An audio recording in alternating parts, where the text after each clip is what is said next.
शिव जी कहते हैं पार्वती, जो नारी हरताली का तीज के व्रत का स्मरण करती है, फुलेरा जो बांधा जाता है उसमें 5 माला से ज्यादा माला लटकना चाहिए, 5 से कम नहीं। कितनी? जैसे माला जो लटकाते हो वो 5 से ज्यादा होना चाहिए। 5 तो जया, विषहरा, शामली बारी, दौतली, देव, इससे अधिक होगी चलेगा, पर इससे कम फुलेरे के अंदर माला नहीं होना चाहिए महाराज।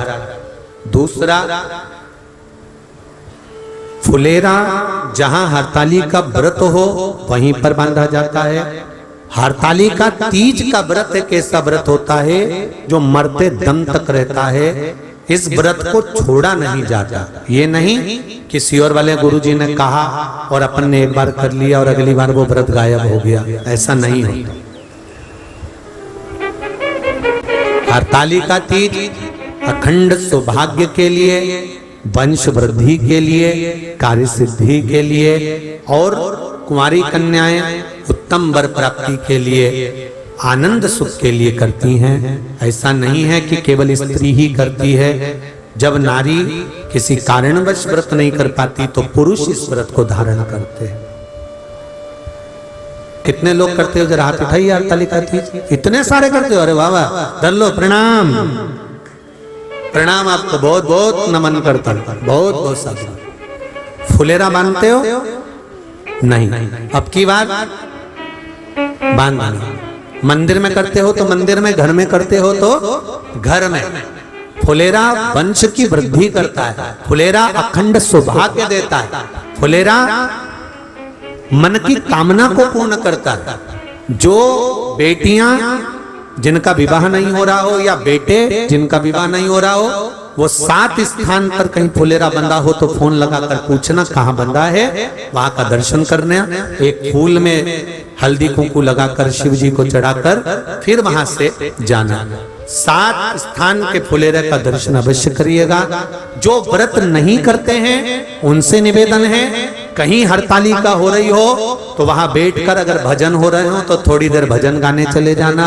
अपने मोहल्ले में, कॉलोनी में, सोसाइटी में कहीं हरताली का तीज का व्रत हो रहा हो तो 2-4 मिनट जाकर दर्शन जरूर करना, जिससे भोलेनाथ आपका अखंड सौभाग्य करे और आपके मन की कामना पूर्ण करे।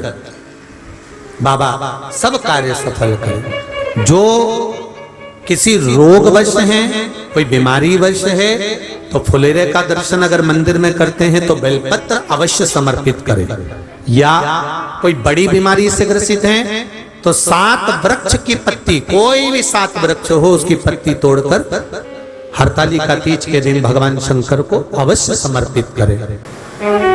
शिव कथा कर रही है, भगवान शंकर का चरित्र कर रहा है।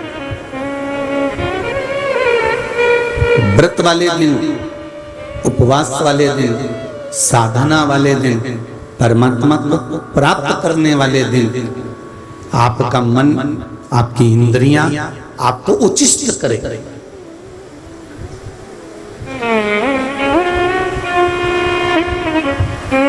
हटाने का प्रयास करेंगे, पर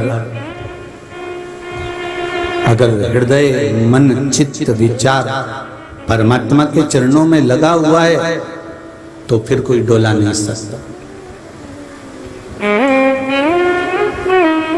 मैंने तेरे ही भरोसे ओ बाबा, तेरे ही भरोसे हवा विच उड़ते जावांगे बाबा, डोर हटू छठी नाम कटी जावांगी। भोले मेरी पतन, शंभो मेरी पतन। दुनिया कहे कहने दो, आप उसकी शरणागति पकड़ कर रखो। व्रत वाले दिन अब शब्द भी निकलेंगे मुख से, उसको संयमित रखो। व्रत वाले दिन निंदा करने वाले भी बहुत आएंगे, आपको अपने श्रवण इंद्रिय को संयमित रखना।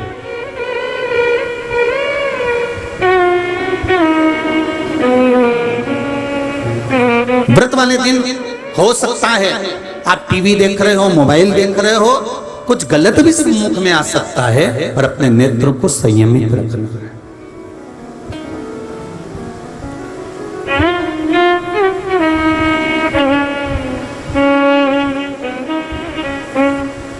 महाराज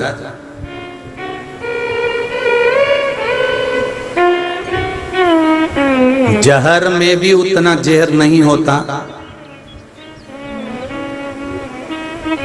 जहर में भी उतना जहर नहीं होता जितना दूसरे के प्रति लोगों के मन में होता है। ध्यान देना जरा,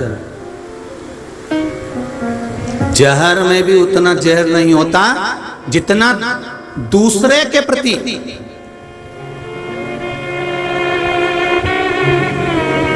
दूसरे व्यक्ति के प्रति मन में प्रकट हो जाता। क्यों?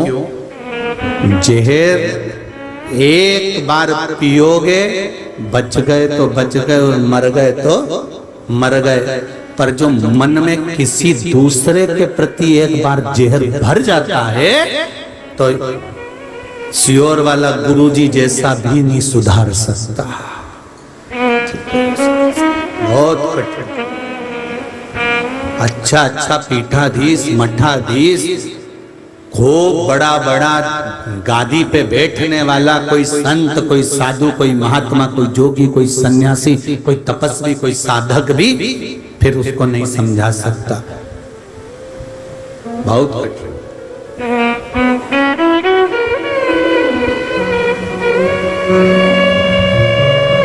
वो कहते हैं ना, पानी में गिरे हुए व्यक्ति को बचाया जा सकता है, पानी में डूबे हुए व्यक्ति को बचाया जा सकता है, पर प्याली में डूबे हुए व्यक्ति को बचाना बहुत कठिन हो जाता है।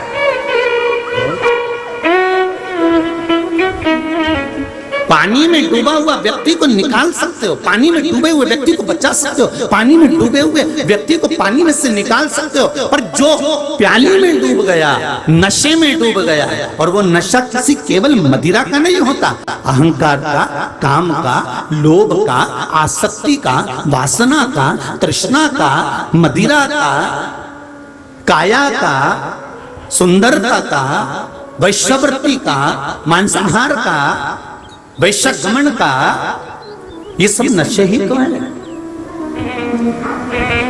ये सब नशे नहीं तो और क्या? आप पानी में कोई डूब रहा है ना, उसको बचा सकते हो, पानी में कोई डूब गया उसको निकाल सकते हो, पानी में अगर कोई गिर गया तो उसको आप बचा सकते हो, पर प्याली में अगर कोई डूब गया है, नशे में अगर डूब गया है, तो उसको जितना जितना आप समझाओगे उतना और वो उसमें डूबता चले जाएगा। आप देखिए, पानी में डूबने वाला व्यक्ति एक ना एक दिन तैर के बाहर हो जाता है। बोलो सही है कि गलत है? मर गया तो भी बाहर हो जाएगा, और जिंदा होगा तो भी निकल के बाहर हो जाएगा। पर प्याली में डूबने वाला व्यक्ति, नशे में डूबने वाला व्यक्ति, काम में डूबने वाला व्यक्ति, लोभ में डूबने वाला व्यक्ति, आसक्ति में डूबने वाला व्यक्ति, वासना में डूबने वाला व्यक्ति, अपने अहम में डूबने वाला व्यक्ति और मदिरा के नशे में डूबने वाला व्यक्ति, इनको देखना, जितना जितना समझाओगे, जितना जितना बाहर निकालने का प्रयास करोगे, ये उतना उतना उसमें डूबता चले जाएगा। जो इनको समझाएगा उनकी दृष्टि में वो पागल है, वो तो पगला है, उसमें तो अक्ल ही नहीं। आप समझाओ, आप नशे में डूबे हुए व्यक्ति को समझाने का प्रयास करना, बेटा तेरा वो दोस्त बेकार है, उसके साथ मत रहना, तेरा वो सखा बेकार है, रोज गाड़ी लेके आ जाता है, हारन बजाता रहता है, क्या है ये, उसके साथ चले जाता है, अब जाना मती, समझा रही हूं तेरे को अच्छे से। वो माता पिता से लड़ाई कर लेगा, झगड़ लेगा, इनको अपशब्द कह देगा, पर उसके बारे में नहीं सुन पाएगा।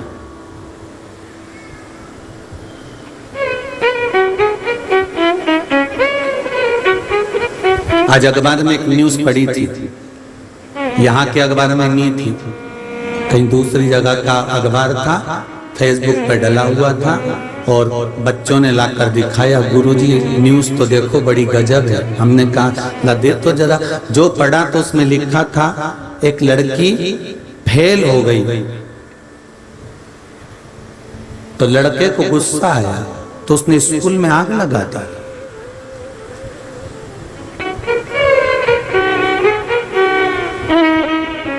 पूछा तुमने स्कूल में आग क्यों लगाई? तो कहा मैं इसको चाहता था और ये इस स्कूल में पढ़ती है, तो फेल कैसे हो? गजब। हमने कहा क्या जोरदार कथा मिली, गजब की मिली कि चाहत इससे थी और आग स्कूल में लगा दी। अगर यही चाहत मेरे महादेव से होती तो वो भी दुनिया में आग लगा देता, ये निश्चित था। आप उस चाहत को सम्मुख प्रकट तो करो।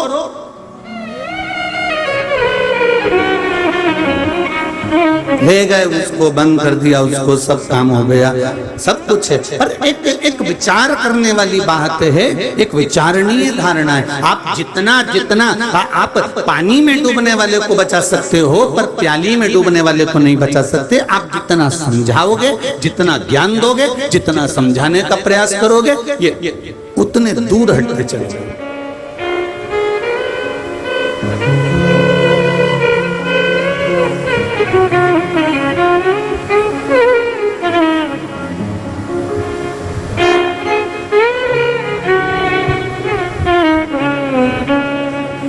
किसी ने पूछा गुरुजी आप कथा करते हो, आपके साथ में इतने सारे लोग, नवयुवक बेटा बेटियां, युवान भाई बहन इतने सारे जुड़े हुए हैं, क्योंकि बुजुर्ग माताओं को तो इतना फेसबुक ने, गूगल ने, मोबाइल ने, यूट्यूब इतना चलाना आता नहीं, और पूरे मोबाइल पे ये नवयुवक लोग कथा सुनते रहते हैं। आखिर कारण क्या है? जो नवयुवक टीम, नवयुवक लोग इस कथा में इतनी रुचि ले रहे हैं। ये बहुएं इतनी सारी बैठी हुई है पूरे पंडाल में, पूरी मंडी में, इस हिंगोली की हल्दी की मंडी में तुम घूम कर आ जाओ, 70 के ऊपर वाले तो 54% मिलेंगे और बाकी के सब नीचे वाले 75% मिलेंगे आपको जितने। तो पूछा कि ये इतने लोग जुड़ने का कारण क्या है? इतने बड़े बड़े आनंद के साथ लोग कथा कहते हैं, तो फिर ये नवयुवक टीम क्यों जुड़ती जा रही है? तो क्योंकि हम ये शिव पुराण कह रही है कि पानी में डूबने वाले को बचा सकते हैं, प्याली में डूबने वाले को नहीं। शिव पुराण कहती है कि आज के बेटों को, आज की बेटियों को, आज की बहुओं को, आज के बच्चों को यदि हम कहें कि तुम स्कूल छोड़कर, परिवार छोड़कर, कुटुंब छोड़कर, नाते छोड़कर, रिश्ते छोड़कर, सबको छोड़कर, अपने बच्चों को छोड़कर, अपने काम धंधे को छोड़कर आप कहीं तीर्थ में जाकर बैठ जाओ, या आप बैरागी बन जाओ, संत बन जाओ, साधु बन जाओ, सन्यासी बन जाओ, या कहीं तीर्थ में जाकर बैठ जाओ, तो उसमें सफलता, उसमें कोई प्रसन्नता, उसमें कोई आनंद नहीं है। वेद व्यास जी लिखते हैं सबसे बड़ा आश्रम होता है गृहस्थ आश्रम। और हम आज के बेटा बेटियों को, आज की नवयुवक टीम को एक बात जरूर कहते हैं कि जितना कमाओ तुम किसी को दो चाहे मत दो, पर अपने ऊपर थोड़ा थोड़ा खर्च जरूर करो। उसी तरह शिव पुराण कहती है कि जितनी जिंदगी मिली है उसमें थोड़ा थोड़ा परमात्मा के भजन में लगाते चलो। तो ये नवयुवक टीम थोड़ा थोड़ा लगाती है ना, तो उसमें इनकी प्रसन्नता, उसमें इनका आनंद।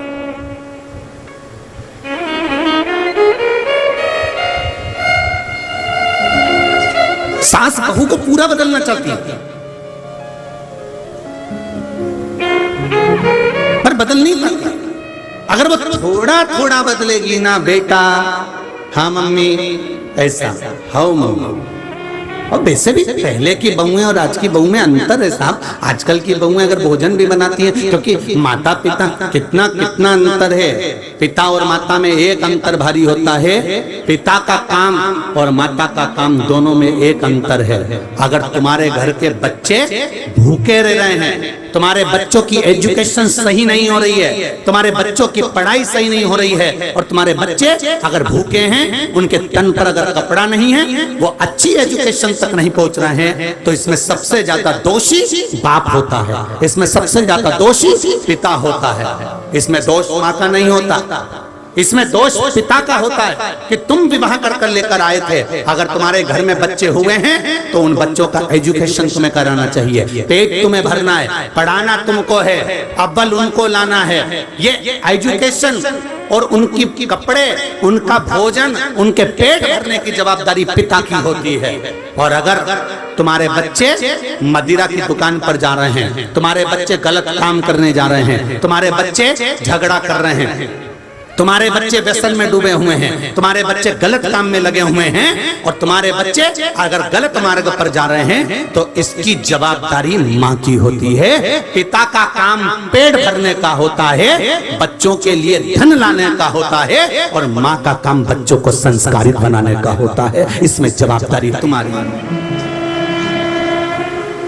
पिता पेट भरने के लिए अथक मेहनत कर सकता है, पिता पेट भरने के लिए जगत जगत में डोलकर साइकिल पर कपड़े रखकर बेच सकता है कि मेरे बच्चों का पेट भरना है, उसकी एजुकेशन करना है। जैसे पिता ने लिखा, मैंने अपनी बच्ची के लिए एक मकान बेच दिया। अच्छे एजुकेशन पिता हर समय, हर घड़ी, हर पल अपने बच्चों के लिए सब कुछ करता है, क्योंकि उसका भार है कि मैं बच्चों का पेट भरूंगा, उसके तन पे कपड़ा रहेगा, उसकी एजुकेशन रहेगी। ये पिता की जवाबदारी है। पर माता की जवाबदारी पिता से भी ज्यादा होती है कि मेरा बच्चा कहीं गलत मार्ग पर ना चले जाए। मेरी बेटी को मैं सारी सीख देकर भेजूंगी, रोटी बनाना भी सिखाऊंगी तो एजुकेशन भी कराऊंगी। पिता एजुकेशन करा रहा है, माँ का फर्ज है, बेटा उठो, आओ जरा देखो, मैंने ये रेसिपी तैयार करी है, देख लो बेटा। बेटा ले थोड़ी सी मैं तुझे कढ़ाई करना बताती हूँ, बेटा लो थोड़ा। क्यों?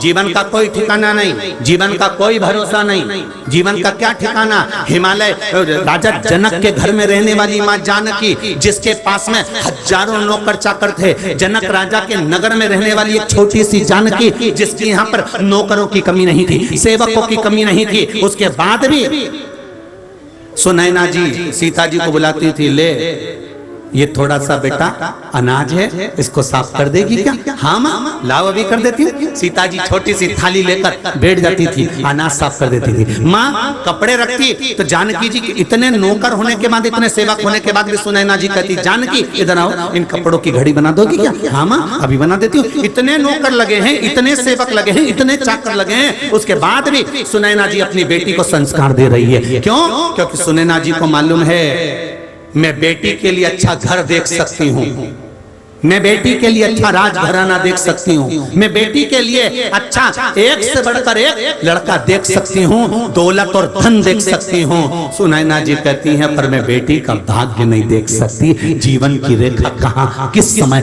कब कहाँ लेकर जाए उसका कोई भरोसा नहीं। आप घर देख लोगे, परिवार देख लोगे, खूब बेबहू देख लोगे, सत्ता देख लोगे, धन देख लोगे, पर भाग्य किसने देखा कि उस बेटी का भाग्य कहाँ लेकर जा रहा है, उस बेटी को, उस भाग्य को कहाँ लेकर जा रहा है, किस जगह पर जाएगी तुम्हारी बेटी, और उसके जीवन में कितना दुख आ सकता है, कितना सुख आ सकता है, उसकी तैयारी पूरी कर कर भेजना। पिता पेट भरेगा, पिता कपड़े के लिए पैसा लाएगा, पिता एजुकेशन के लिए पैसा लाएगा, पिता अपने बच्चों के लिए पूरी परवरिश का पैसा लाएगा, दुकान पर 8 बजे से लेकर 10 बजे तक कमाएगा कि बच्चे भूखे ना मरे।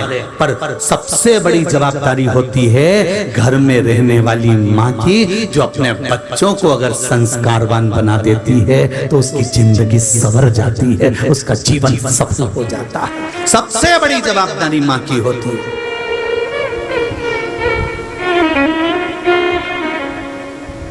बहुत बड़ी जवाबदारी है मेरी जीजियों हिंगोली वाली, हो हिंगोली की जीजियों, बहुत बड़ी जवाबदारी मेरी माताओं की, मेरी बहनों की, मेरी जीजियों की है। इनको संस्कारवान बनाना है। तुमने कभी सुना कि किसी पिता ने अपने बेटे को ये बनाया या वो बनाया? हर जगह एक ही बात आती है, माँ स्वामी विवेकानंद को भी पैदा कर देती है तो माँ संत तुकाराम जी को भी पैदा कर देती है। माँ नामदेव जी को भी पैदा कर देती है तो माँ मुक्ताबाई को भी पैदा कर देती है। माँ अहिल्याबाई को भी पैदा कर देती है तो माँ झांसी की रानी को भी पैदा कर देती है। माँ जितना संस्कार अपने बच्चों को दे सकती है उसके बराबर कोई नहीं दे सकता। दुनिया का कोई व्यक्ति इतना संस्कार नहीं दे सकता जितनी माँ दे सकती। इसलिए आपसे कहते हैं अपने बच्चों का एक लोटा जल पकड़ाओ। स्कूल जाने से पहले बच्चों को कहो जा एक लोटा पानी ले, शंकर जी को चढ़ा कर चल उठा एक लोटा पानी शिव जी को चढ़ा करा जा तो जरा। छोटा सा बच्चा आज बांबू गीला है ना, बांबू थोड़ा गीला है नरम हो गया, झुका लोगे झुक जाएगा, डिजाइन बनाओगे बन जाएगी। पर वही बांबू जब सूख जाएगा, वो बांस जब सूख जाएगा उसकी कोई डिजाइन नहीं बन सकती। वो आखिरी में अगर उसको नवाओगे झुकाओगे तो टूट जाएगा। उसी तरह बच्चे जब छोटे हैं उनको स्कूल जाने से पहले एक लोटा पानी पकड़ाओ और कहो शंकर जी को चढ़ा करा जा, शिव के मंदिर जा जा एक लोटा पानी चढ़ाना। मम्मी सब हंसेंगे, हंसने दे जा, आज हंसने दे दुनिया के लोगों को। अगर तुम शंकर के मंदिर जा रहे हो, राम मंदिर जा रहे हो, कृष्ण मंदिर जा रहे हो, भगवान के मंदिर जा रहे हो, सनातनी अगर आज मंदिर तक जा रहा है, दुनिया के लोग अगर तुम पर हंस रहे हैं तो हंस लेने दो। आज हंसेंगे पर कल हंसने वालों को रोना पड़ेगा और तू हंसेगा, तब तू हंसेगा।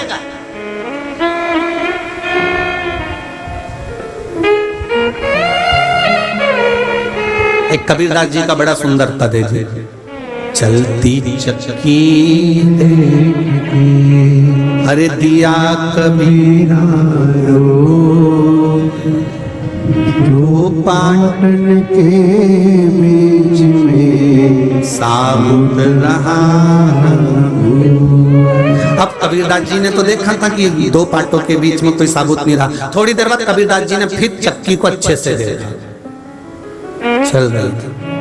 फिर कबीरदास जी तो ठहाका लगा के हंसना चालू करे। फिर कबीरदास जी ने पद लिख दिया, चलती चक्की देख कर दिया कबीरा हंस, दो पाटन के बीच में दाने रह गए फंस। कबीरा अभी रो रहे थे, अब हंस रहे। मां से कोई व्यक्ति निकल कर जा रहा था, पथिक, उस पथिक ने आकर देखा तो कबीरदास जी तो हंस रहे रो रहे, हंस रहे रो रहे, हंस रहे रो रहे। तो किसी को लगा कबीरदास जी को कोई हवा लग गई तो अंदर गए, पानी छीटा कबीरदास जी पे।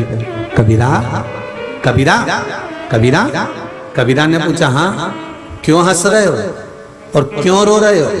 कबीरदास जी बोले चलती हुई चक्की देख ली इसलिए रो रहा हूं और इसीलिए हंस रहा हूं। पथिक ने पूछा क्या आज तक तुमने चक्की नहीं देखी थी? नहीं देखी तो थी, पर जो आज देखी वैसी कभी नहीं देखी। क्यों सोने की थी, चांदी की थी कि हीरे की थी कि पुखराज की थी? कबीरदास जी बोले ना सोने की थी, ना चांदी की थी, ना हीरे की थी, ना पुखराज की थी, वो तो पत्थर की थी। अच्छा तो फिर चक्की में क्या देखा तुमने? कबीरदास जी बोले चलती चक्की देख कर अरे दिया कबीरा रो, दो पाटन के बीच में साबुत। ये दो पाटे हैं, इसके बीच में जो दाने जा रहे हैं चक्की उनको पीस देती है, सब समाप्त होते चले जा रहे हैं, इसलिए मैं रो रहा हूं। तो हंस क्यों रहा है? क्योंकि हंसने का कारण केवल इतना सा है, चलती चक्की देख कर अरे दिया कबीरा हंस, दो पाटन के बीच में दाने रह गए बस। ये दो पाटों के बीच में कीला लगा है, उस कीले के पास में ये पाटा घूम रहा है, दाने अंदर जाते हैं, जो इधर उधर होते हैं वो पिसा जाते हैं, और जो इस कीले के पास में टिक कर खड़े रहते हैं वो दाना पिसाता ही नहीं है। तो कबीरदास जी कह रहे हैं अब मुझे समझ में आ गया, संसार के ये दो पाटों के बीच में, सुबह और शाम के बीच में, दिन और रात के बीच में, परिवार कुटुंब के बीच में, ये मनुष्य मनुष्य 24 घंटे पिसा रहा है, केवल एक शंकर का शिवलिंग ऐसा है, भगवान की भक्ति ऐसी है, सत्संग प्रवचन केवल ऐसा है, शिव महापुराण, राम कथा, कृष्ण कथा केवल ऐसी है, जो इस किले के पास पहुंच जाता है वो बच जाता है, बाकी के सब पिसा जाते हैं।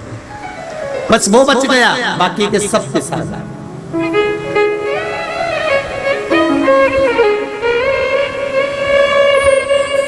आप उसकी शरणागति में बैठे हो, आप उसके पास में बैठे हो, आप उसके नजदीक बैठे हो, तो आप थोड़ा बचे हो।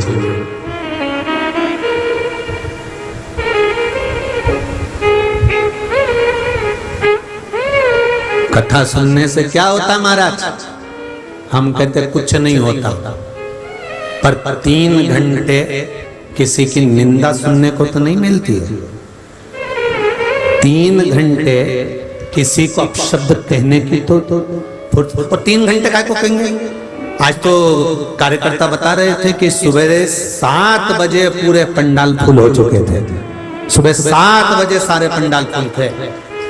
अब 7 बजे से अंदाजा लगा के बैठो, जरा कथा तक इंतजार करना। 2 बजे से 5 बजे तक कथा, 5:30 बजे तक आप आरती के बाद अपने घर को जाओगे, फिर गाड़ी पकड़ोगे, पहुंचोगे, फिर घर पहुंचकर फिर विश्राम करोगे, फिर कल की तैयारी कर लोगे। तो जरा विचार करिए, दिन भर सत्संग में निकल रहा है, 3 घंटे आपके मुंह से अपशब्द तो नहीं निकल रहा, 3 घंटे आप निंदा तो नहीं सुन रहे, 3 घंटे आप गलत काम में तो नहीं गए, 3 घंटे आपने किसी की बुराई तो नहीं करी, 3 घंटे आपने कोई पाप तो नहीं करा, 3 घंटे आपने कोई गलत काम तो नहीं करा। अरे मटका, पानी का हंडा नल के नीचे सीधा लगाया तो उसमें पानी भरा गया, और उल्टा रखा पानी नहीं भरा।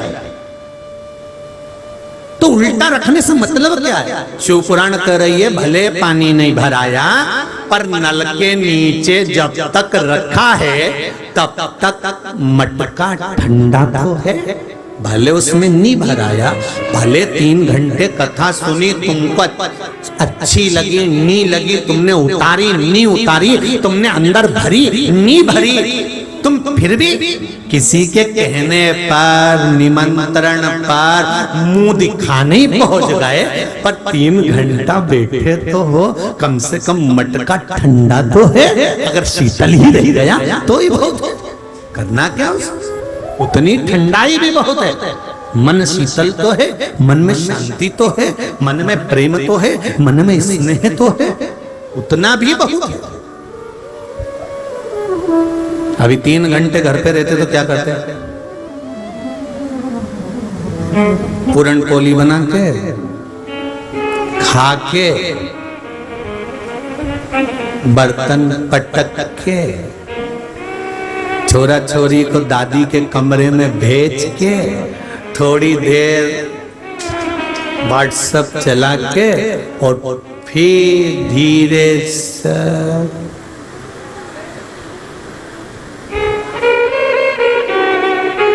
और उतनी देर में अगर कहीं का छोरा छोरी आ जाए, उतनी देर में अगर बच्चे आ जाए, नींद लगी थी और उतनी देर में छोरा आ गया, मम्मी, तो फिर दी जाती।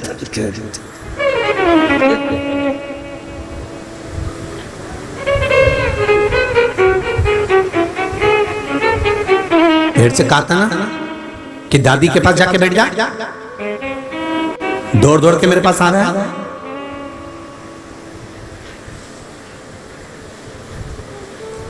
दादी तो कथा सुनने में लगी है टीवी पे। मम्मी मेरे को थोड़ी देर सो जाने दे, देख मैं समझा रही हूँ तेरे को अच्छे से। दादी के पास मैं नहीं जाऊंगा, दादी ने भगा दिया मेरे को, मैं नहीं जा रहा।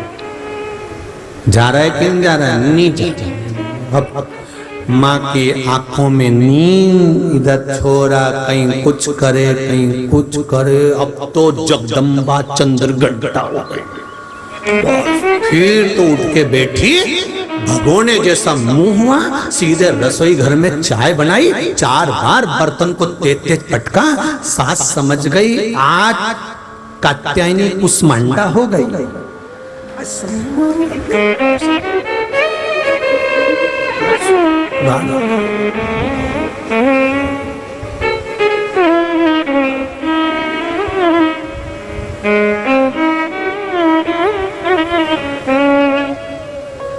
मेरी तो जिंदगी नरक हो गई, ऐसे घर में शादी हुई, 2 मिनट का आराम नहीं मेरी जिंदगी को, और इनको टीवी देखने से फुर्सत नहीं। तो टीवी देखने से फुर्सत नहीं तो डोकरी से कहीं के बर्तन मंजवाना कि झाड़ू लगवाना? अरे भगवान से प्रार्थना करो ऐसी शिव महापुराण की कथा टीवी पर आती रहे और घर की माताएं इस कथा में लगकर अपने घर का उद्धार करती रहे। भगवान से प्रार्थना करो।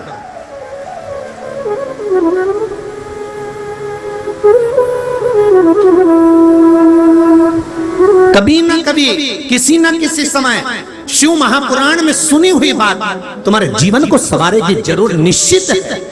कोई उपाय शिव महापुराण का, कोई शब्द शिव महापुराण का जब दुख की घड़ी तुम्हारे सामने होगी तब शिव महापुराण का कोई शब्द तुमको सवार देगा, तब समझ में आएगा कि शिव पुराण में था क्या और शंकर की कथा में क्या भरा हुआ था, तब समझ में। ऐसे नहीं।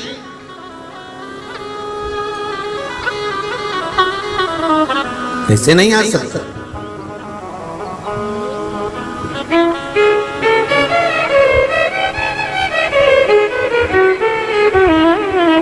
शंभो शरणे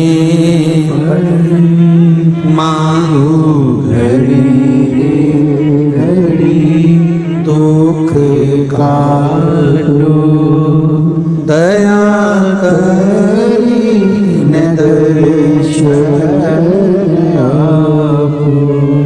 हे शिव, हे उघड़दानी, व्रत हो, साधना हो, तप हो, उपवास हो, इंद्रियां शिथिल होंगी, इंद्रियां आपको डोलाएगी। उस समय परिचित को इस मन को कहीं लेकर नहीं जाना, इस मन को भगवान के चरणों में लेकर पहुंच जाना, इस मन को भगवान के पास लेकर जाना। और जब ये मन, ये चित्त, ये वृत्ति शिव में जाएगी तो जीवन की सार्थकता अपने आप प्राप्त हो जाएगी।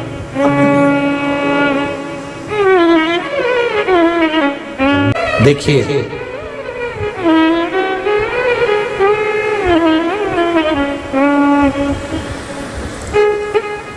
धर्म पत्नी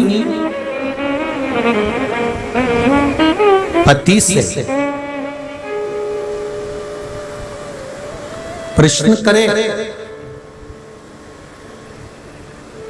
मना नहीं, पर वो प्रश्न परिवार के कल्याण के लिए, स्वयं के कल्याण के लिए, अपने कुटुंब जगत कल्याण का प्रश्न होना चाहिए। पर पत्नी पति से जो प्रश्न करती है वो जगत कल्याण का नहीं करती है, आधी रात को लड़ाई हो उस बात का करती। थोड़ा सा प्रश्न पर ध्यान दीजिएगा, मना नहीं, आप ध्यान रखो, मना नहीं है, पर उसमें कहीं ना कहीं हमारे परिवार के उद्धार की बात होना चाहिए, हमारे परिवार के कल्याण की बात होना चाहिए।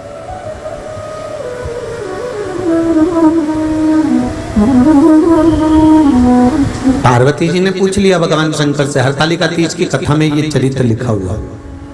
हरतालिका तीज की जो कथा होती है, आप लोग घर में जो पोथी पढ़ते होंगे हरतालिका तीज की कथा की, उस पोथी में, उस कथा में ये लिखा हुआ है कि पार्वती जी ने शिव जी से पूछा कि मैं आपको कैसे प्राप्त होता।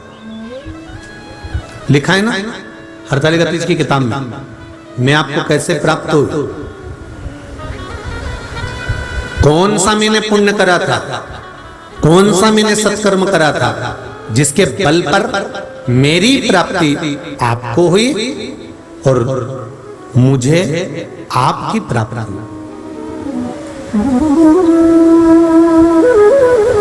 आज के जमाने में माताएं झगड़ा कर कर, लड़ाई कर कर बोल देती है मैंने कौन सा ऐसा पाप करा था जो तुमसे शादी हो गई।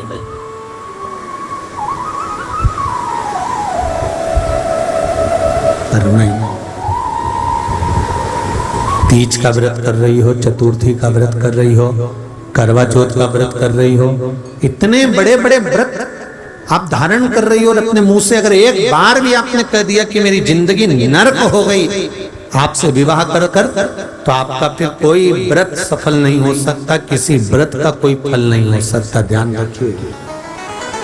शिव पुराण कहती है जन्म मरण और परण। जन्म मैं देता हूं, मृत्यु मैं देता हूं, और विवाह शिव जी कहते हैं वो भी मैं ही करा। जन्म मरण परण, परण मतलब विवाह, ये भी मैं करा।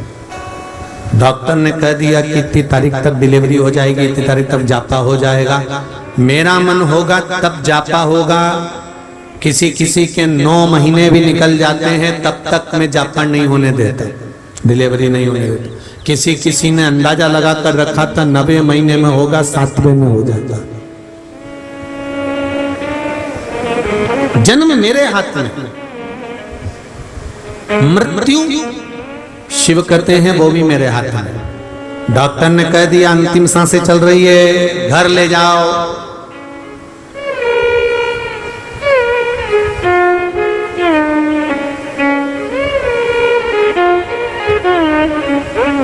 अंतिम सांसें चल रही है, घर ले जाओ। एक पत्र आया है,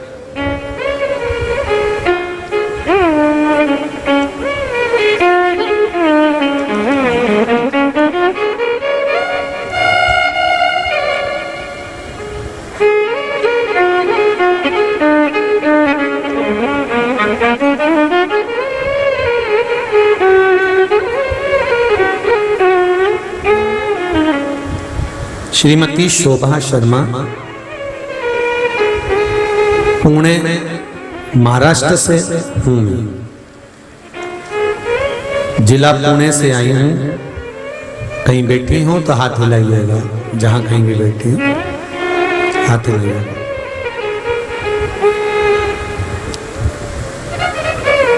कोरोना महामारी लॉकडाउन से कथा सुन रही हूँ, पहली बार सुनी और मुझे बार बार सुनने का क्रम प्रारंभ हुआ। रिश्तेदार और सहेली को बताने लगी कि तुम आस्था चैनल पर कथा आती है उसको सुना करो। और क्या बताऊं गुरुजी, मेरे भाई कोल्हापुर जिले के इचलकरंजी गांव में रहते हैं और मेरे छोटे भाई की अचानक किडनी फेल हो गई। उसे 4 साल से हफ्ते में 2 बार डायलिसिस कराना पड़ रहा था और उसकी तबीयत कोरोना में अगस्त 2021 में सीरियस हो गई और उसे इचलकरंजी के ही हॉस्पिटल में भर्ती कराया गया।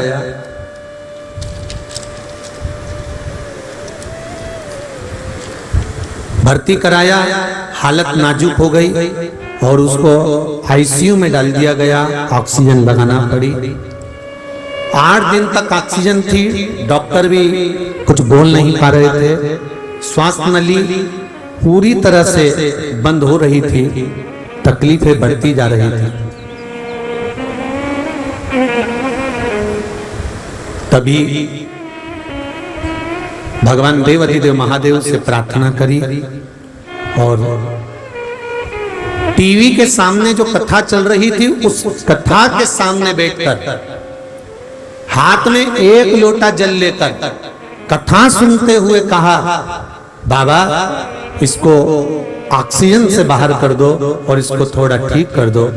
बाबा की कृपा, वो जल लेकर मैं चढ़ाने के लिए शंकर जी के मंदिर में गई और मंदिर में ही फोन आ गया कि आईसीयू से बाहर कर दिया है, ऑक्सीजन निकाल दी गई है और बाबा की कृपा से अब वो खतरे से बाहर है। ये शिव है। गुरुजी डायलिसिस में भी आराम है, बस डायलिसिस बंद हो जाए ये प्रार्थना लेकर इस हिंगोली की कथा में आई हूँ। ये उनके शिव बाबा से विनय करने के लिए महाराज शिव पुराण कहती है आप दिल से, मन से। आज कथा का कौन सा दिन है? जम के बोलो जरा। छठवां दिवस है। कल कथा का 7वां दिन रहेगा। टीवी पर कथा 2 बजे से 5 बजे तक ही आएगी, पर यहाँ हिंगोली में कथा सुबह 10 बजे से 1 बजे तक रहेगी। कितनी बजे रहेगी? 10 बजे से 1 बजे तक रहेगी। और पहले भी आप लोगों को कहा है, मेहमान जितने दिन रहते हैं रोज अपने घर के बच्चों को पैसा नहीं देते। मेहमान जब जाते हैं तब पर्स खोल के 100-200 देकर जाते हैं। तो 7वें दिवस की कथा कल की है। बड़े प्रेम से, आनंद से श्रवण करना, क्योंकि इसके बाद में कथा लगभग 10-15 दिन का गैप रहेगा, क्योंकि कथा फिर सालासर जी में जो है वो 12 सितंबर से चालू होगी। श्राद्ध पक्ष में 5 दिन की रहेगी। उसमें यजमान परिवार की ओर से, क्योंकि यजमान परिवार दिल्ली से हैं, इतनी व्यवस्था वहां नहीं कर पाएंगे, तो अपना भोजन, अपने रहने की व्यवस्था कर कथा सुन सकते हो, मना नहीं है। 5 दिन की वो कथा रहेगी। उसके बाद में फिर अशोकनगर में कथा प्रारंभ हो जाएगी 19 तारीख से। वहां 12 से 16 तक चलेगी, फिर 19 को अशोकनगर प्रारंभ हो जाएगी। इसके बीच में 4 तारीख से 10 तारीख तक जो हमारे सीहोर की, हमारी गादी की जो कथा होती है, जो लगातार कथा करते करते जो 24वां साल होगा उस गादी पर, तो वो कथा अग्रवाल महिला मंडल की 4 तारीख से 10 तारीख तक चलेगी। पर निवेदन है, अग्रवाल धर्मशाला में इतनी जगह नहीं है तो तुम मत आना। तुमसे निवेदन, मां इतनी जगह है नहीं, क्योंकि पहले के समय के हिसाब से वो भवन बना हुआ है, उस हिसाब से वहां कथा चलती है। और पहली कथा से लगातार वो कथा चलते चलते 24वां साल वहां कथा वास्ते का क्रम का रहेगा। तो वहां नियम गादी का है, इसलिए वो गादी पर होती है। वहीं जो गादी एक बनती है उसी के अनुसार वो कथा हो जाता है। हाँ, दर्शन की मना नहीं है, तुम आओ दर्शन करो, मिलो, जाओ, मना नहीं उसका। पर ये नहीं कि तुम लोग कह दो कि सीवर वाला गुरुजी ने तो अपने गांव में बुलाने से मना ही कर दिया है। लोग उल्टा भी सोच लेते, तो दर्शन करो। हम ऐसा नहीं कि हम नहीं मिलेंगे, दर्शन नहीं होगा, या पोथी पुराण का दर्शन हो जाए, उसमें कोई दिक्कत नहीं। तो 10 तारीख तक वहां रहेंगे, 10 तारीख की रात को वहां से सालासर के लिए निकल जाएंगे। ऐसा क्रम चालू रहेगा। कथा बीच बीच में आपको सूचना मिल, टीवी पर 4 तारीख से 10 तारीख वाली कथा नहीं आएगी। वो कथा आएगी सीधे 12 तारीख वाली, जो सालासर जी में है, बाबा जी के धाम में। बस वही कथा सालासर बालाजी से आएगी। तो शिव कथा कर रही है, भगवान शंकर की कथा कर। और जो सालासर जी से कथा आएगी वो 4 बजे से कथा आएगी। कितनी बजे से आएगी? 4 से 7 सालासर धाम में, क्योंकि बाबा के भी क्रम रहेंगे, पूजन अर्चना रहेगी। तो 4 से 7 का वो कथा का समय टीवी पर, आस्था चैनल पर लाइव का वो रहेगा 5 दिन। शिव कथा कर रहे हैं, भगवान शंकर का संवाद कर रहा है। पार्वती जी ने एक प्रश्न शिव जी के सामने रखा कि मेरी प्राप्ति आपको, आपकी प्राप्ति मुझे हुई है, उस प्राप्ति का केंद्र बिंदु क्या है, उस प्राप्ति का मूल तत्व क्या है? क्या है उस प्राप्ति का मूल तत्व? शिव जी ने कहा, पार्वती आपको तप करते करते, साधना करते करते कई वर्ष बीत गए थे, पर आपको मेरी प्राप्ति नहीं हुई। जैसे संसार का मनुष्य रोज मंदिर जाता है, रोज आराधना करता है, रोज जल चढ़ाता है, रोज प्रतिदिन मेरा स्मरण करता है, उच्चारण करता है, मंदिर में जाकर बैठ भी जाता है, तीर्थ भी चले जाता है, गंगा का स्नान भी कर लेता है, गोदावरी नहा भी लेता है, पर पार्वती उसके चित्त वृत्ति में मैं समाहित नहीं हो पाता, क्योंकि वो हृदय से मेरा स्मरण नहीं कर पाता। आपको कथा के क्रम में पहले भी कहा, आज फिर कहते हैं कि एक बात का स्मरण आपको रहे कि आप मंदिर में जा रहे हो नहीं जा रहे हो, आप जल चढ़ा रहे हो नहीं चढ़ा रहे हो, आप भगवान का भजन कर रहे हो नहीं कर रहे हो, उससे भगवान को मतलब नहीं है। भगवान का मूल स्मरण है। आप भगवान का हृदय लगाए हैं कि नहीं लगाए, दिल परमात्मा से लगाया कि नहीं लगाया, मन भगवान से लगा कि नहीं लगा।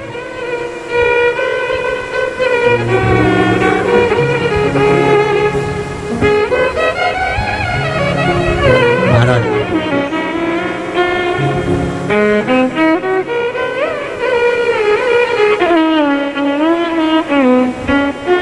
किसी पहाड़ी पर गाड़ी को चढ़ाना है,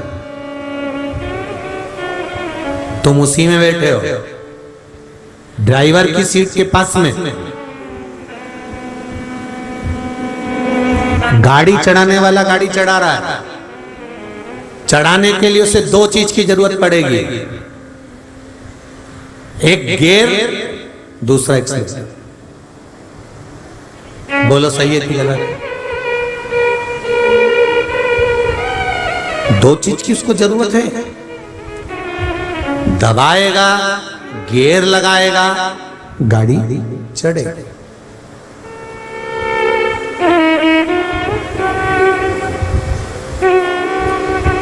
अब गाड़ी चढ़ाने में उसको एक्सीलेटर की जरूरत पड़ रही है, गाड़ी चढ़ाने में उसको गियर की जरूरत पड़ रही है, पर ऊपर पहुंच गया और पहुंचने के बाद गाड़ी को नीचे लाने के लिए ना एक्सीलेटर की जरूरत है ना गियर की जरूरत है, बस छोड़ दो, नीचे अपने आप आ जाएगा।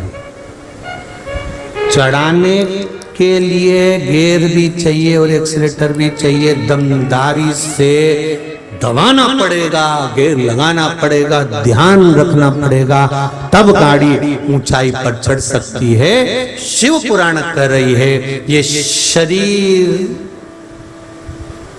गियर है और ये मन एक्सीलेटर है, इसको परमात्मा के चरणों में दबा दो, ये निश्चित है कि ऊंचाई तक पहुंचा जाए।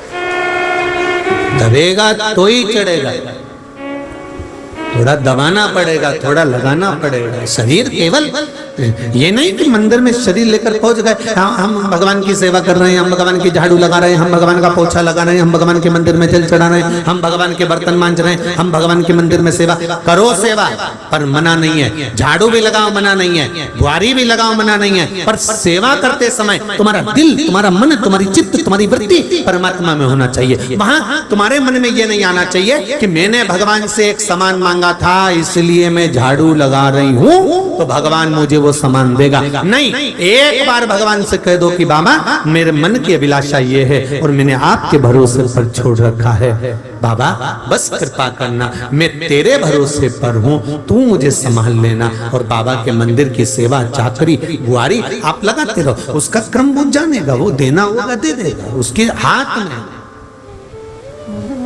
भोलेनाथ दया करना, मैं तेरे भरोसे, बाबा मैं तेरे सहारे पर, तेरे बल पर जी रही, मेरी सामर्थ्यता नहीं, मेरी औकात नहीं कि मैं कुछ कर सकूं, बाबा मैं तेरे भरोसे। पार्वती कई वर्ष तक आपने तप करा पर मैं आपको नहीं मिला, तब देव ऋषि नारद ने आपको हरतालिका व्रत का महत्व समझाया। आप अपनी सहेली के साथ एक गुफा में प्रवेश कर गई, वहां बैठकर बालू रेत का शिवलिंग का निर्माण करा, पूजन करी, और उस दिन तुमने कुछ भी ग्रहण नहीं करा। बेलपत्र खाती थी वो भी तुमने छोड़ दिया, जल पीती थी वो भी तुमने छोड़ दिया, कंदमूल फल कुछ भी तुमने नहीं पाया। एक नासिका से श्वास लेना, दूसरी नासिका से छोड़ देना, ये भी बंद कर कर एक ही नासिका से श्वास लेकर एक ही नासिका से छोड़ना, ये क्रम तुमने चालू कर दिया।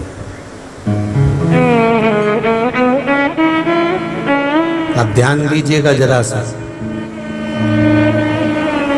हम आपसे ये नहीं कह रहे कि आप भी हरतालिका तीज के व्रत में एक नासिका से श्वास लो और एक ही से छोड़ो। ऐसा मत कर लेना, नहीं तो ऊपर ही छोड़ो। यहाँ तो कथा कह रही है कि एक नासिका से श्वास लेकर एक नासिका से तुम छोड़ रही थी, वो भी बंद कर कर एक ही नासिका से श्वास लेकर उसी से छोड़ रही थी। इसका मतलब है जिस समय पर आप भगवान शिव की भक्ति कर रही हो, जिस समय पर आप शंकर का गुणगान कर रही हो, जिस समय पर आप भगवान का स्मरण कर रही हो, उस समय पर दो जगह पर मन नहीं होना चाहिए। एक नासिका के छिद्र से श्वास लेना और उसी से छोड़ना, मतलब एक पर आश्रित होकर अपनी जिंदगी को जीना, तो भगवान उसको साथ देता है। भगवान साथ भटकना नहीं है। मैंने तेरे ही भरोसे, ओ बाबा तेरे ही भरोसे, हवा में उड़ती जाओ बाबा, डोर छबिया में कभी जाओगी, भोले शंभो पार्वती, एक नासिका से श्वास लेकर छोड़ना तुमने प्रारंभ करा, अर्थात एक के आश्रित रहना प्रारंभ कर दो।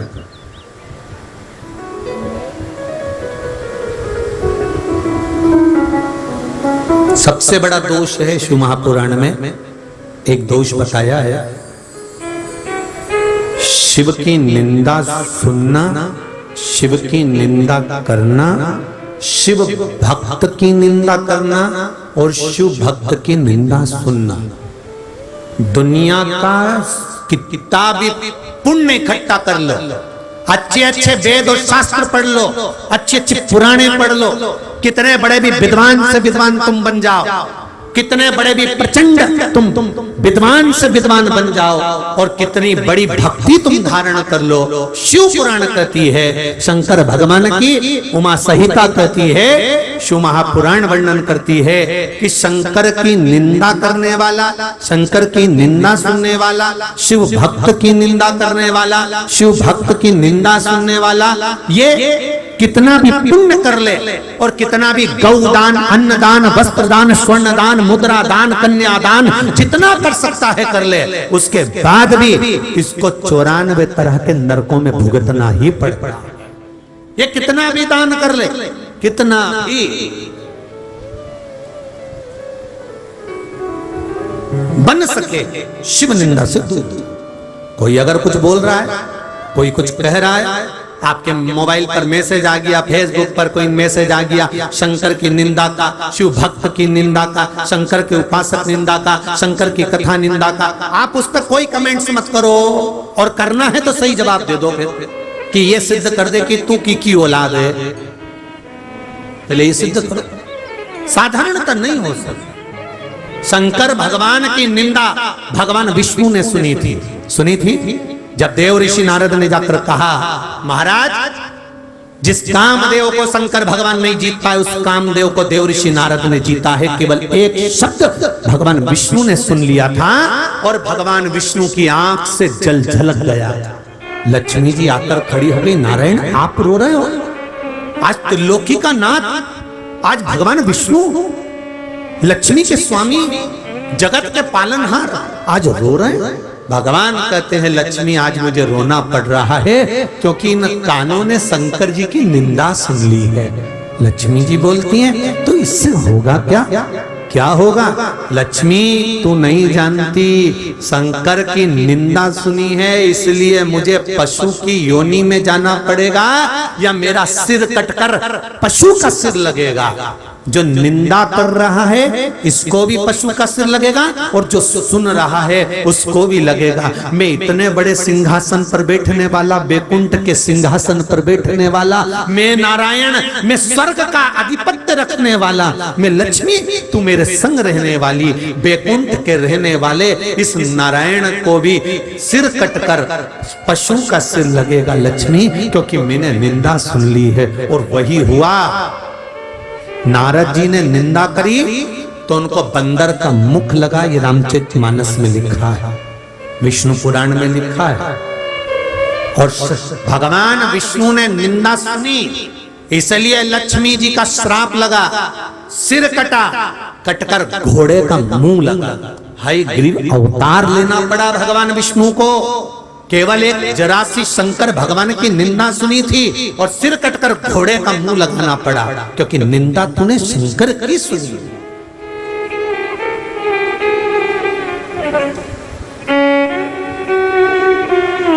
सटीक जवाब दो। हम शंकर की निंदा सुनते नहीं है, पुराण की निंदा सुनते नहीं है, पुराण की निंदा हम करते नहीं है, शिव की निंदा हम करते नहीं है। आज तो कर दिया, आपको बन सके तो रहो, नहीं तो वहां से हटते चले जाओ। जो निंदा करता है उसके पास बैठना ही नहीं, उठो वहां चल दो। कोई के शंकर जी के पुराण में क्या है, शिव पुराण में क्या रखा है, जल चढ़ाने से क्या होगा, ये करने नहीं। आपका विश्वास नहीं, आप बिल्कुल मत करिए।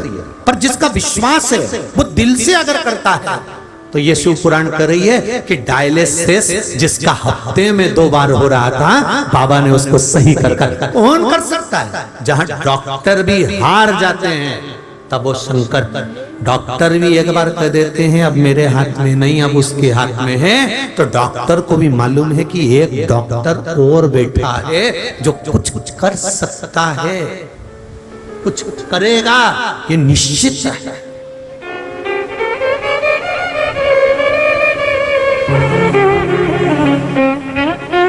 एक बात बताएं आपको, एक्सीडेंट हुआ,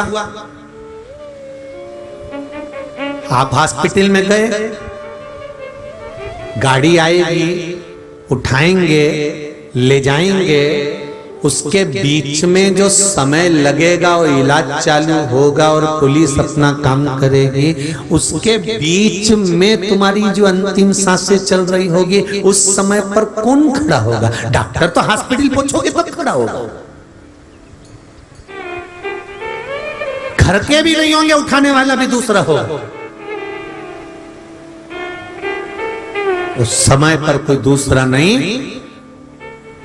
अंत समय प्रभु आना पड़ेगा, वचन दिया तो निभाना पड़ेगा।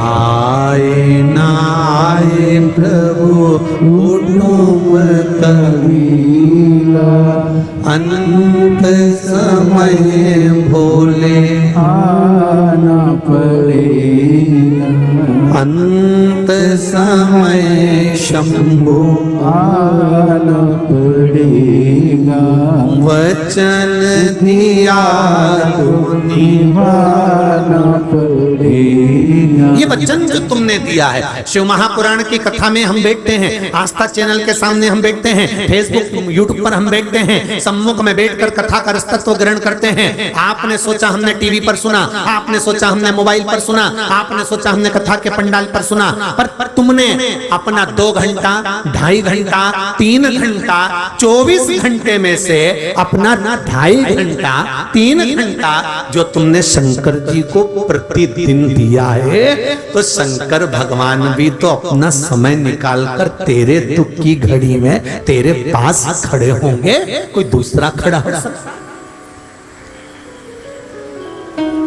वो शिव ही खड़ा होगा, शंकर।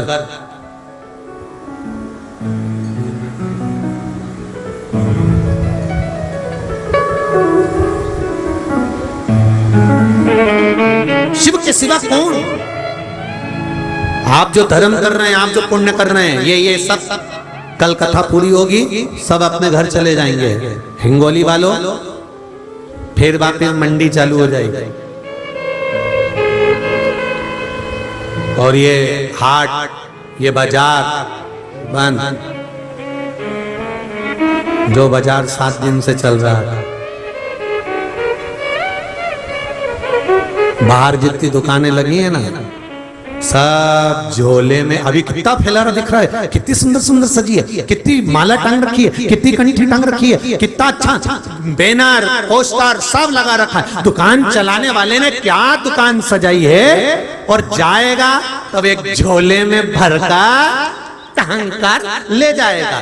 बस उस दुकान से हमको सीखना है कि जब हमारा जन्म होता है, जन्म के बाद हमारी दुकानदारी चालू हो जाती है। परिवार में बच्चों को पालना है, कुटुंब में रहना है, पत्नी, बच्चे, माता पिता, कुटुंब, कबीला, गाड़ी, बंगला, जमीन, जायदाद, दुकान, व्यापार खूब करा और सारी दुकान जमाई, और आखिरी में फिर जैसे ही बंद हुई तो एक झोले में भरा, ऐसे ही सफेद कपड़े में बांधा ले गए, आग लगा दी और दुकान का सामान एक लोटे में भर के गंगा जी ले गए, छोड़ आए।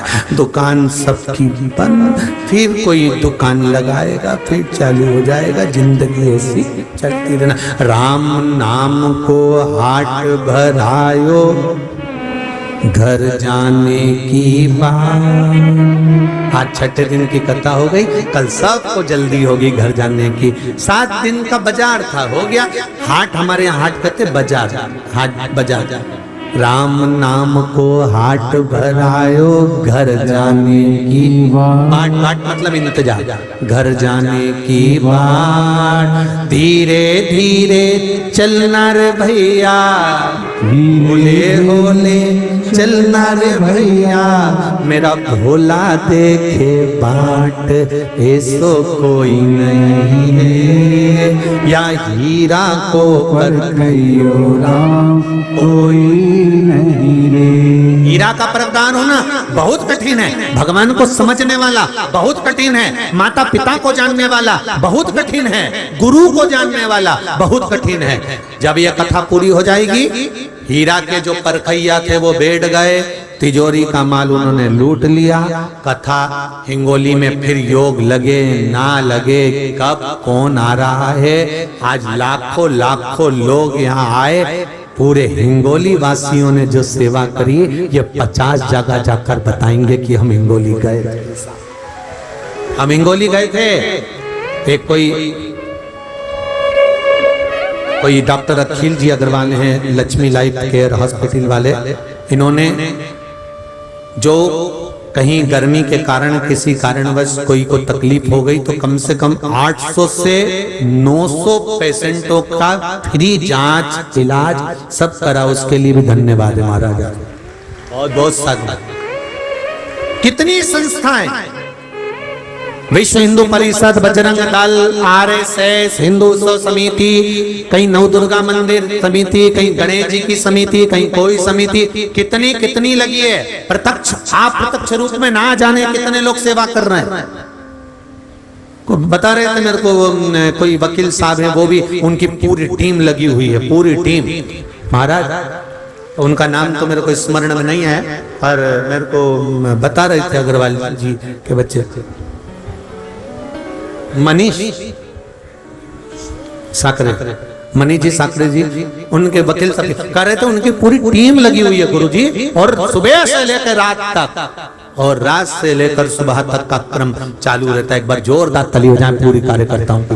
बहुत बहुत धन्यवाद, धन्य है। ऐसे वकीलों को भी धन्यवाद दूंगा जिन्होंने अपने जीवन की सार्थक आनंद पाया है महाराज। कोई सहजता नहीं। धन वैभव प्रतिष्ठा, कौन के पास में कितना धन है किसी को मतलब नहीं है, आपके पास में कितने लाख की गाड़ी है किसी को मतलब नहीं है, आपने कितने रुपए का पानी पिलाया और उस पानी का क्या पुण्य होगा ये मालूम पड़ेगा बाद में। अभी नहीं, 3 महीने में सब बाबा दे देगा हिस्सा। ये तो आपके फल क्या खाया, ऐसो कोई नहीं रे, या हीरा को परखइयो राम कोई नहीं रे। कौन परखेगा, कौन जानेगा। समय की अवस्था में जो समझ गया, जो जान गया कि क्या है शिव पुराण, उसने जान लिया। वो निंदा से परे हो गया, उसे कोई मतलब नहीं। कौन क्या बोल रहा है, कौन क्या लिख रहा है, कौन क्या बोल रहा है, उसे कोई मतलब नहीं। उसने प्रतिदिन एक ही बात कही, शिव चर्चा, शिव कथा आनंद देने वाली है, आज पूरे सनातनियों को जोड़ने वाली है, हिंदू सनातन धर्म को अग्रण्य पहुंचाने वाली है। बच्चा बच्चा एक लोटा जल मंदिर में लेकर जा रहा है तो कलयुग नहीं शिव युग आ गया। ये उनको मालूम पड़ गया कि शंकर है, शिव को जान गया।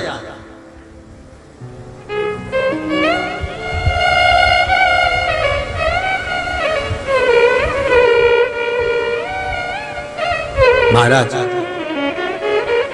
पार्वती, आपने तप किया, आपने साधना करी, आपने व्रत करा, नासिका के एक छिद्र से श्वास लेना, एक छिद्र से छोड़ना, ये आपने किया। एक के बल पर जीना प्रारंभ किया कि अब तारेगा तो वो तारेगा। बहुत भटक लिए हम, बहुत भटक लिए, सारी दुनिया में घूमकर आ गए, पर जो सुख शिव चरणारविंद में है वो कहीं नहीं मिलेगा, जो भगवान के चरणों में है वो कहीं नहीं मिलेगा। वो जानता है, उसको मालूम। लग जाओ आराधना।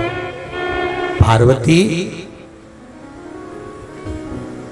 तुमने गुफा में बैठकर मेरी आराधना करी, उस समय पर सभी चीजों से तुम वंचित रही, ना तुम निंदा में लगी, ना तुम्हारे मुख से कोई अपशब्द निकला, ना तुम्हारे मुख से शंकर के लिए कोई शब्द निकला। आप अपनी भक्ति करिए, स्मरण करिए।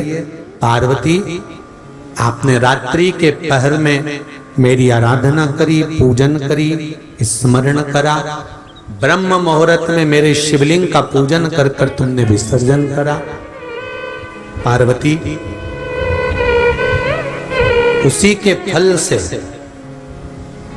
तुम्हारे पिताजी हिमालय राज तुम्हें ढूंढते हुए उस गुफा में पहुंच गए, तुमको लेकर तुम्हारे घर चले गए, और फिर आपका और मेरा विवाह पक्का हुआ।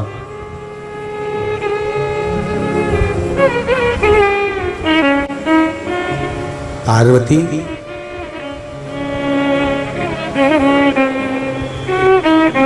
दवाई खाने के बाद भी डॉक्टर बोलता है कम से कम 7 दिन तो ऑब्जर्वेशन में रखना पड़ेगा, देखना पड़ेगा।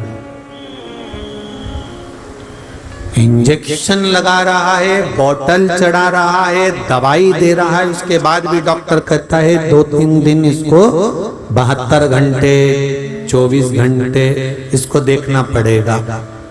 उसी तरह हम भगवान के ऊपर जल चढ़ाएं, भगवान की आराधना करें, पूजन करें, अर्चना करें, उसके बाद देखो तो कि भगवान क्या करता है। पर किसी किसी को बहुत जल्दी है। हमने लोटा भर के पानी चढ़ाया तो मतलब काम होना चाहिए, अभी के भी होना चाहिए। हमने पशुपति व्रत करा, बस 5 व्रत में हमारा कार्य पूर्ण होना चाहिए। होगा निश्चित है, पर उस व्रत में कोई दिखावा तो नहीं किया, कोई छल तो नहीं करा, किसी को शब्द तो नहीं कहा, अपनी वाणी से किसी को दिल तो नहीं दुखाया। करेगा वो असर, मना नहीं है, पर उसका कोई फल भी तो आप दिल से अगर करे हो तो उसका फल भी दिल से मिलेगा।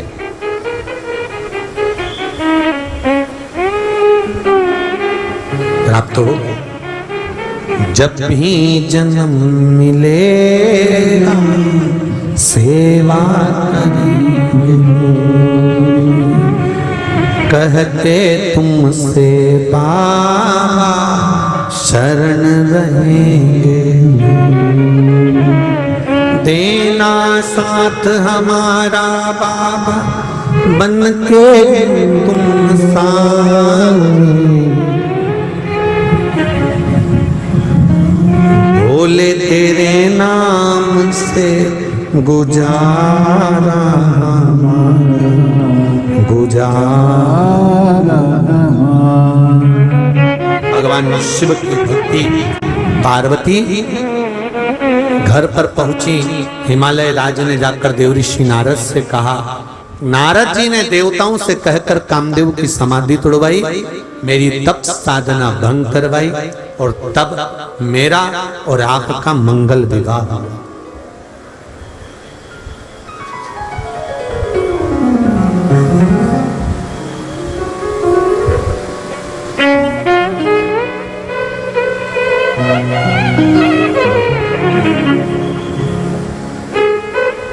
विवाह का मतलब होता है आपके विचारों की हंसी नहीं उड़ना चाहिए। आपके माता पिता ने जो संबंध जमाया है, आपके माता पिता ने जो संबंध बनाया है, उसकी हंसी नहीं उड़ना चाहिए। यहाँ कितने लोग बैठे हैं जिनके घर में बेटियों ने जन्म लिया? जरा हाथ उठाइए। जिनके घर में बेटी हो वो हाथ उठा दीजिए। सबके घर में है? रखिए।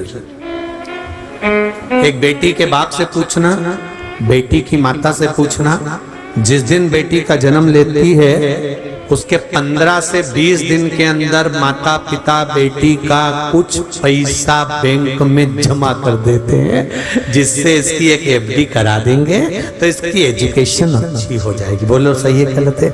या थोड़ा पैसा 2-2 रुपए माता पिता उसका जमा करना प्रारंभ कर देते हैं। बोलो करते कि नहीं करते? थोड़ा थोड़ा। अब मेरे घर में बेटी आ गई है, इसकी पढ़ाई भी कराना है, उसकी एजुकेशन भी है, उसका ये काम भी है, तो थोड़ा थोड़ा पैसा हम उसको जमा करते जाएं। 2-2 रुपए हर माता पिता अपनी बेटी के लिए थोड़ा थोड़ा जमा करते जाते हैं, करते जाते हैं। ये बेटी को भी मालूम है कि मेरे माँ बाप ने मेरे लिए 2-2 रुपए जमा करे हैं, पूंजी जमा करी है, जिससे मेरी शादी अच्छी हो जाए, मेरा परिवार अच्छा मिल जाए, मेरा घर अच्छा मिल जाए और मेरा सब कार्य अच्छा हो। मेरे माता पिता ने कितनी आस लगाई कि बचपन से अभी तक 2-2 रुपए जमा कर कर मेरी शादी की व्यवस्था करी है। अब वो माता पिता इतने सोच कर, इतने विचार कर 2-2 रुपए जोड़ते रहे और मालूम पड़े बेटी माता और पिता के विचारों पर पानी फेर दे और किसी अन्य लड़के को पसंद कर कर उससे विवाह कर ले। जो 2-2 रुपए माता पिता ने जोड़े हैं वो बद्दुआ नहीं देंगे माता पिता। पर शिव महापुराण की कथा कहती है, जिस माता पिता ने तेरे जन्म से आस लगा ली थी ऐसी शादी करेंगे, ऐसा पढ़ाएंगे, मेरी बेटी को डॉक्टर बनाऊंगी, मेरी बेटी को इंजीनियर बनाऊंगी, मेरी बेटी को सीए बनाऊंगी, मेरी बेटी को डॉक्टर कलेक्टर एसपी डीएसपी ये बनाऊंगी, मेरी बेटी को जज बनाऊंगी। जिस माता पिता ने 2-2 रुपए जोड़कर विचार कर कर तेरे लिए सोच कर मर गए, सोच कर उन्होंने जिंदगी निकाल दी, वो माता पिता के अरमानों पर जो बेटी गलत लड़के से विवाह कर कर शादी कर लेती है, उसकी जिंदगी में एक समय ऐसा आता है कि वो 2-2 रुपए से भी मोहताज हो जाती है। ये निश्चित है। फिर चाहे किसी भी महाराज के पास चले जाना, अरे महाराज हम बड़े दुखी हैं, हमारी पत्रिका देखकर बताओ कि कारण क्या है। तो महाराज नहीं कहेंगे कि तुमने लव मैरिज शादी कर ली, महाराज नहीं कहेंगे कि तुमने कोर्ट मैरिज शादी कर ली।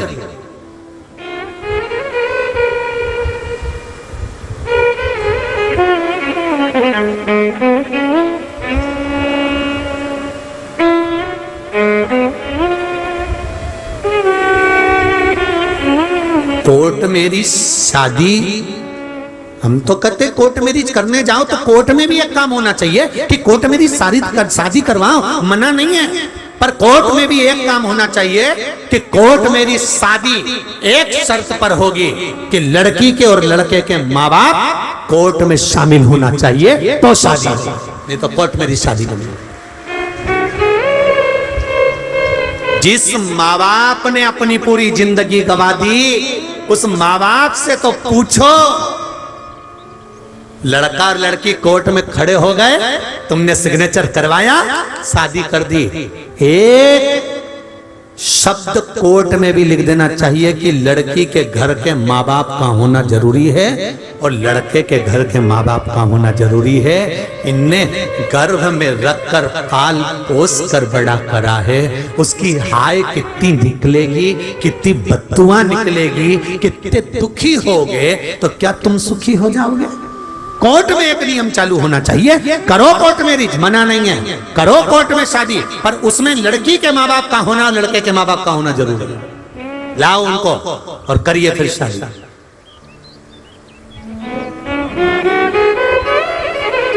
कितने अरमानों पर पानी फेरा है,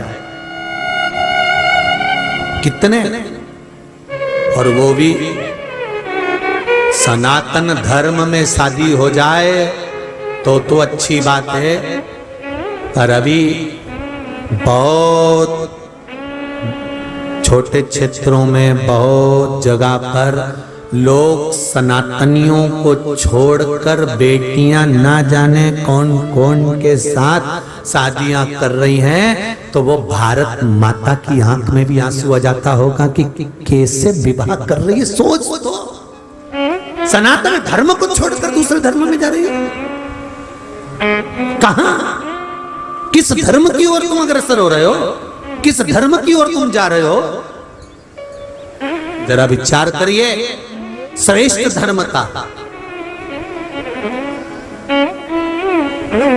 चंदन है इस देश की माटी, तपोभूमि हर ग्राम है, हर बाला देवी की प्रतिमा बच्चा बच्चा है, जिसके सैनिक समर भूमि पर गाया करते गीताएं, उसी माटी के हल्के नीचे खेली करती सीता है। ये भूमि कोई साधारण है? जहां तुम्हारा जन्म हुआ तो कहो, एक नियम लागू होना चाहिए। जो माता पिता 2-2 रुपए इकट्ठे करते हैं अपने बच्चों के विवाह के लिए, और बच्चे गलत संगत में पढ़कर चले जाते हैं, उसको भी 2-2 रुपए के लिए मोहताज होना पड़ता है। एक समय ऐसा जरूर आता है कि दुख झेलना पड़ता है। रोती है बेटी कि मैंने कहां शादी कर ली, मैंने क्यों विवाह कर लिया, रोती है। मेरे माँ बाप की नहीं सुनी, गलत जगह चली गई। समझिए, विचारिए, फिर महाराज शिव पुराण कर रही है, पार्वती जी तुम्हारे पिताजी ने तुम्हारा मंगल विवाह मेरे साथ में करा, ढेर सारा कन्यादान तुम्हारे पिताजी मुझे दिए, पर मैंने हाथ जोड़कर कहा कि पार्वती का कन्यादान तुमने किया है, ये संपदा से कुछ नहीं होगा। आज ससुराल वाले अगर फ्रीज दे देंगे तो फ्रीज कभी खराब नहीं होगा क्या? बोलो तो सही। उनने तो केवल फ्रीज दिया, लाइट का बिल क्या ससुराल वाले देंगे? कि फ्रीज खराब होगा तो हर बार चेक करने वाले को भेजेंगे। एसी 50,000 का ससुराल वाले दे देंगे, फ्रिज 8,000 का ससुराल वाले दे देंगे, वॉशिंग मशीन 10,000 की दे देंगे, सोफा सेट 25,000 का दे देंगे, पलंग 25,000 का दे देंगे, भोजन 1-2 लाख 5 लाख का करा देंगे। तो क्या यह परमानेंट रहेगा क्या? बोलो तो जीजियों हिंगोली वाली, रहेगा नहीं। दहेज नहीं, जो कन्या तुम्हारे से शादी कर आ रही है, जो विवाह कर आ रही है, वो कार भले ना लेकर आए, पर संस्कार लेकर हमारे घर में प्रवेश करे तो हमारा जीवन सार्थक होगा। कार लेकर नहीं, संस्कार लेकर।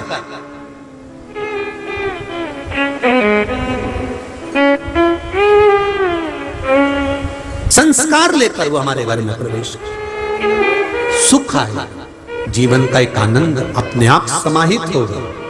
भगवान शिव जी ने पार्वती जी को समझाया कि हे पार्वती, ये आनंद का अनुभव अपने जीवन को लक्ष्य तत्वता देने वाला समय आया। पार्वती, मैं तुम्हें प्राप्त हुआ हूं, यह हरतालिका तीज के व्रत का फल है।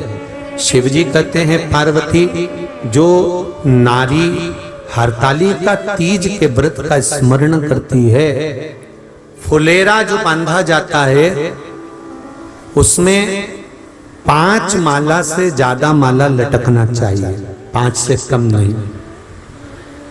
कितनी? जैसे माला जो लटकाते हो वो 5 से ज्यादा होना चाहिए। 5 तो जया, विषहरा, शामली बारी, दौतली, देव, इससे अधिक होगी चलेगा, पर इससे कम फुलेरे के अंदर माला नहीं होना चाहिए महाराज। दूसरा, फुलेरा जहां हरतालिका व्रत हो वहीं पर बांधा जाता है। हरतालिका तीज का व्रत एक ऐसा व्रत होता है जो मरते दम तक रहता है। इस व्रत को छोड़ा नहीं जाता। ये नहीं कि सियोर वाले गुरुजी ने कहा और अपन ने एक बार कर लिया और अगली बार वो व्रत गायब हो गया, ऐसा नहीं है महाराज। शिव हरतालिका तीज शिव महापुराण की कथा का छठा दिवस भगवान गणेश जी का विवाह रिद्धि सिद्धि के साथ हो रहा है। भगवान पधार रहे हैं। निवेदन, कल कथा कितनी बजे होगी यहाँ पर? 10 बजे से 1 बजे तक हिंगोली में होगी और आस्था चैनल पर, फेसबुक, यूट्यूब पर दोपहर में वही 2 बजे से 5 बजे तक आस्था चैनल पर कथा आएगी और आनंद के साथ ये कथा चलेगी, बड़े भाव के साथ में। कल कथा का विराम होगा और इसके बाद में कथा फिर टीवी पर 12 तारीख से शाम को 4 बजे से 7 बजे तक सालासर बालाजी से 5 दिन की कथा आएगी जो 16 तारीख तक चलेगी। 19 तारीख से अशोक नगर की पावन धरा पर देवाधिदेव महादेव की धरा पर कथा होगी जिसका क्रम कथा का रहेगा। तो बड़े आनंद के साथ में आप सब कथा का रसतत्व ग्रहण करें और अपने जीवन को धन्य बनाएं। हर हर महादेव।